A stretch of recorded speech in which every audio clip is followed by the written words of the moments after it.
Does God exist?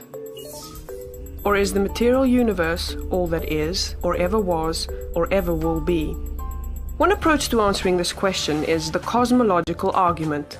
It goes like this: whatever begins to exist has a cause. The universe began to exist, therefore, the universe has a cause. Is the first premise true? Let's consider. Believing that something can pop into existence without a cause is more of a stretch than believing in magic. At least with magic, you've got a hat and a magician.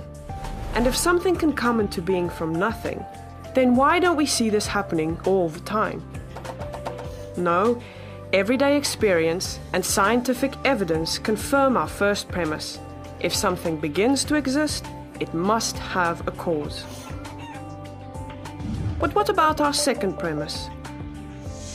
Did the universe begin, or has it always existed? Atheists have typically said that the universe has been here forever. The universe is just there, and that's all.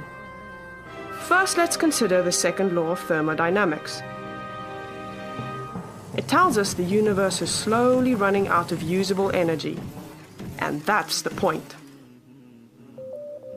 If the universe had been here forever, it would have run out of usable energy by now. The second law points us to a universe that has a definite beginning. This is further confirmed by a series of remarkable scientific discoveries. In 1915, Albert Einstein presented his general theory of relativity. This allowed us, for the first time, to talk meaningfully about the past history of the universe. Next, Alexander Friedmann and George Lemaitre, each working with Einstein's equations, predicted that the universe is expanding. Then in 1929, Edwin Hubble measured the redshift in light from distant galaxies.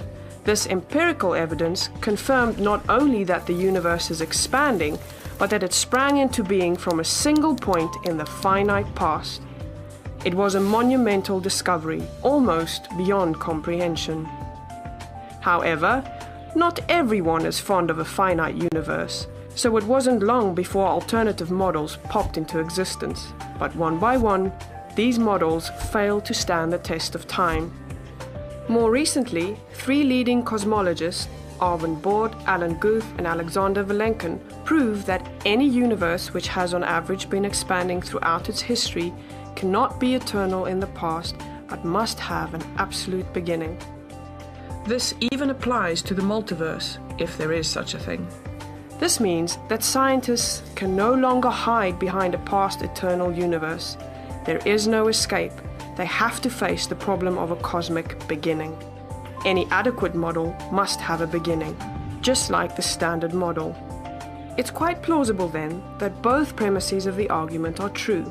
This means that the conclusion is also true. The universe has a cause. And since the universe can't cause itself, its cause must be beyond the space-time universe. It must be spaceless, timeless, immaterial, uncaused, and unimaginably powerful, much like God. The cosmological argument shows that, in fact, it is quite reasonable to believe that God does exist.